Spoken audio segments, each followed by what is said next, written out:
Hey everyone, Lee Chazen here again, Capitol Mall, the capital of the United States of America, right in front of me.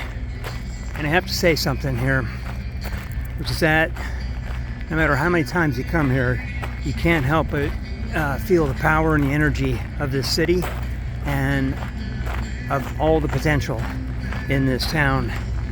And what I'm talking about is not more than like an hour or two ago, I was sitting there in the DC Public Library working on a proposal to the delegates, congressional delegates from the state of California where I live, about something that I believe in, or something that I think needs some help and attention, which is education around generative AI.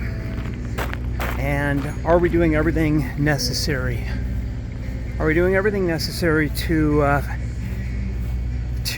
lessen the gap so that everyone has access to this technology, and so that it's not just left up to corporate technologists to determine what we will and will not do with this technology?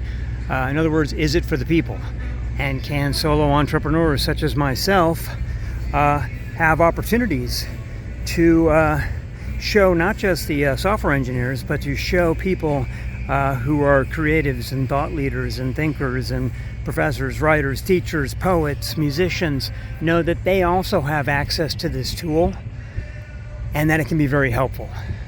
And are we doing everything that's necessary to help our students learn how to use this, not for duplicating essays or, cheating, but in teaching them some techniques that can be very helpful to them, like in the learning process where you talk to GPT-4 audio, or where you have a back and forth conversation with a PDF or a book until you learn the subject matter of your class.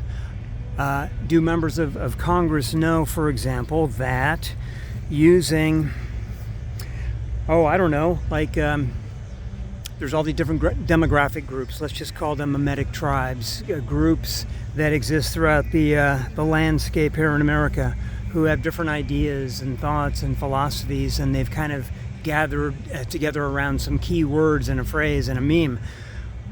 Well, do members of Congress know that by studying these things, creating data sets, they might learn how to communicate with these different constituencies across the United States, and to create language, not in the way that they're used to talking, but in the way that the people in these communities are speaking to one another? Because I think that if those people knew that their ideas were being represented and being understood, and we used AI as a tool for communication, can you imagine being able to find out everything we have in common with each other, and that people understood what we want and what we need?